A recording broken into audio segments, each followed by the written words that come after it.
Hey creator, I'm glad that you're here. We need to talk about your future on YouTube. YouTube in the last couple of years has been affected by all sorts of toxic negativity in the comments, fake news that is affecting the outcome of elections, and privacy breaches that has compromised the personal information of millions. I think you know in your heart that something's gotta change. And listen, YouTube has been sending us clues for the past couple of years of upcoming massive changes. And I'm sorry, creator, I don't think you're gonna like these changes. But we'll go through this together and I'll explain to you why I believe there are big changes coming to the YouTube platform, and more importantly, why YouTube is moving in another direction. All right, let's hit this.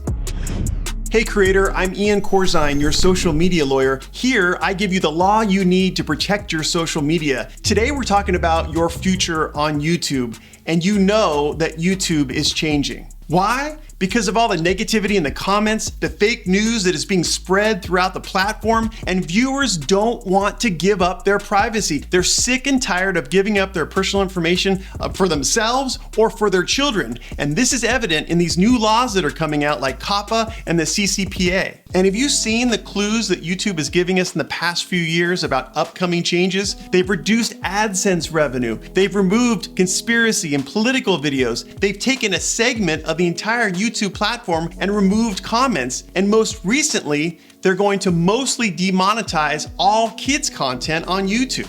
And what is it they say? You judge a person by her actions and not her words? Well, what is YouTube communicating by these massive removals and this demonetization of creators' content? We're gonna get to that in a moment, but first, we're gonna go behind the scenes on how YouTube actually makes money so that we can trace the profit motive and now predict what the upcoming changes are for YouTube's platform. YouTube was founded in April of 2005. Back then, the plan was for it to be just a general video sharing site. People were making all sorts of videos on their phones or on their digital recording devices, but they weren't doing anything with them. The founders of YouTube said, hey, listen, what if we allow people to upload their videos and share them with family and friends? And that's how YouTube started. The revenue model at that time was entirely unclear. They didn't know how they were gonna make money. That was until September of 2005 when Nike put a commercial on YouTube that got 1 million views. The founders were like, there's a lot of eyeballs on YouTube. And so they started placing ads on the pages of YouTube at that time. Google also noticed all the views on YouTube,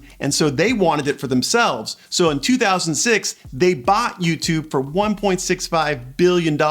At the time, everyone thought that was crazy. That was a lot of money to spend on a video sharing social media platform. Then, in the summer of 2007, and this is the key point, YouTube started incorporating ads into the content of people uploading their videos to the site. In December of 2007, YouTube announced the partnership program. Now, creators and YouTube were partners. They each shared in the revenue generated by the videos that the users uploaded to the platform. And since then, YouTube AdSense revenue has been a mainstay. While Facebook does pay some of its creators some amount of money, no other social media platform besides YouTube has been solid that they've wanted to share ad revenue with the creators that make the content on the platform. Currently, the revenue share is 55%, 45%, 55% for creators and 45% for YouTube. Creators love AdSense revenue, as you know, because it gives them money to buy more equipment, to make better videos, and to live on. And creators don't really have to do much marketing of their videos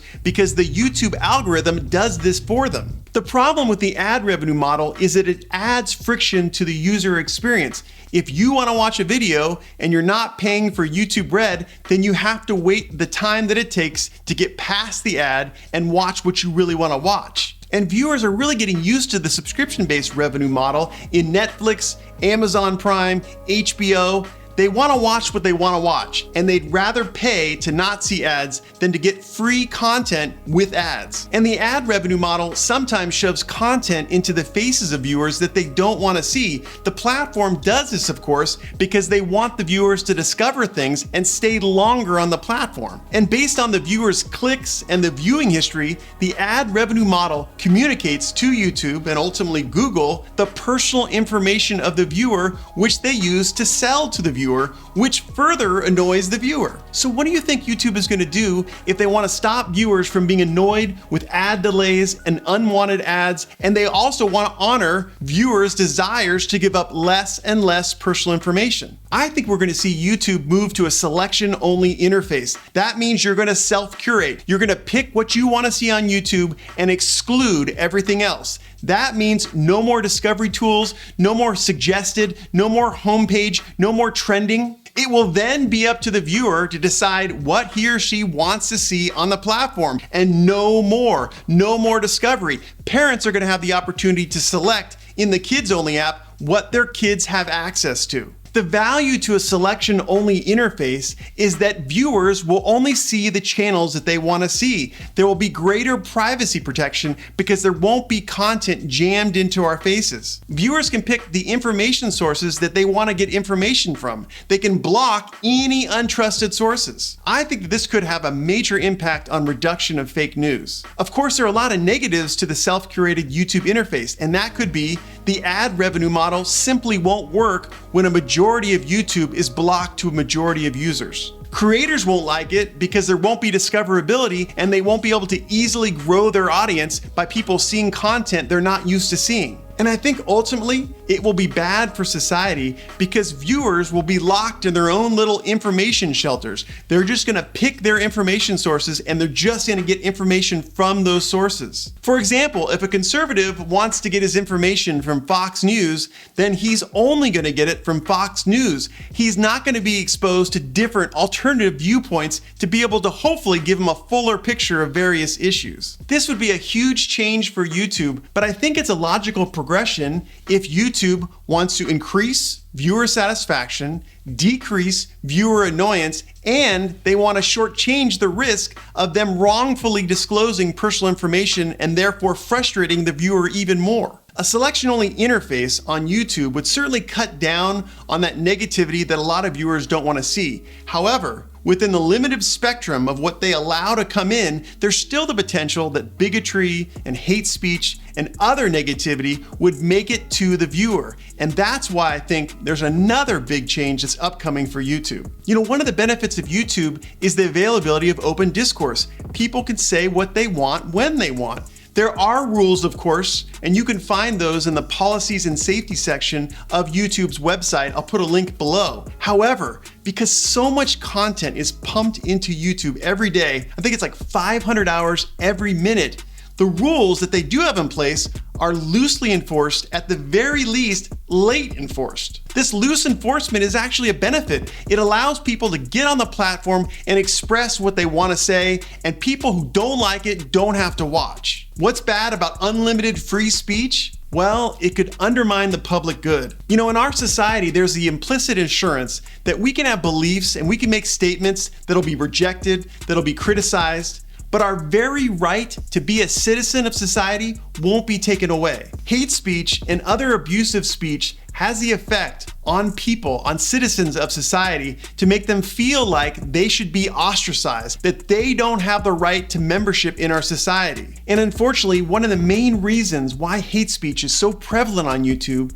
is because of the way the people who do this hate speech access the platform. Which brings me to my next big change that I think is coming to YouTube very soon. Viewers can access YouTube and interact with creators anonymously. It's very easy for a viewer to be able to create multiple Google accounts and spread hate and negativity and toxicity, and no one will ever know who that person is. This very fact leads me to believe that at a time very soon, YouTube is going to institute an account verification system that will link your personal information, like your name, your address, your phone number, to your Google account so that you can't go around with anonymous accounts on YouTube spreading hate and toxicity and negativity. I think the basis for YouTube's decision is that if they do this, then it'll discourage viewers from making bad comments, negative comments that might get them in trouble with law enforcement. YouTube, Twitter, and Instagram already have verified accounts. Now, in those situations, I think it's mostly so that viewers know that the content coming from a named account is coming from that actual person. However, it's not inconceivable for YouTube to create this new rule that says that if you access YouTube, you have to access it from a Google account that is tied to personal information, name, phone number, address. That way, they can cut down and they can make people hesitate before they spread negativity. Now, if YouTube adopts this self-curated interface and requires verified accounts to be able to access the platform, then it's gonna function entirely differently. I mean, YouTube flourishes right now because there are so many ways to get new content in front of viewers, whether it be suggested, homepage, browse, subscription feed. So if a viewer watching a video sees on the right-hand side a thumbnail that catches his eye, then he's tempted to watch that video and stay on the platform longer and watch more ads. However, with a content selection interface, a YouTube viewer may just come on the platform, see what he wants to see, and then get off the platform because there's no other content to catch his eye. In other words, he's not gonna stay for more ads, he's not gonna get caught and fall down the YouTube rabbit hole. A self-curated interface is not gonna deliver the kind of money that YouTube needs to keep the platform going. They're gonna have to come up with some other revenue source to be able to pay the bills. And with the popularity of Netflix and HBO and Showtime, I see a big change coming to YouTube. I think that in the next couple of years, YouTube AdSense revenue is gone. The new revenue model for YouTube is paid subscription-based only. You know, from YouTube's perspective, getting rid of AdSense revenue only makes sense. For one, viewers are used to paying subscriptions and not seeing ads, so that's going to increase viewer satisfaction. Two, if they didn't have to worry about AdSense, then they could stop this huge endeavor of paying millions of creators across the globe a share of ad revenue. And it would give viewers more privacy protection because there wouldn't be targeted, personalized ads that were built from the personal information of viewers on YouTube. And of course, creators are going to hate no more AdSense. They might even leave the platform. It could even be very bad for society because now people that have exposure to different points of view would only be limited to what they wanted to see. It may also penalize people who don't have enough money to pay for a subscription to YouTube. It could take away the voices of minority positions in this society. However, I think that YouTube's current problems with hate speech, protection of children, protection of the personal information of the viewers are so big that self-curated interfaces and verified accounts and demonetization of creators, they're all coming. Creator, I'm glad we had this talk about your future on YouTube, but I want to hear from you. I want you to respond. Do you believe these changes I've talked about are coming? Why or why not? Tell me in the comments section below. And creator, we still have AdSense revenue for the time being, so let's move on to learning how to protect your YouTube account and your online business from this new law called the CCPA. If you want to learn more, watch my video right there. And as always, as you watch, I'll be here to answer your social media law questions at iancorzine.com.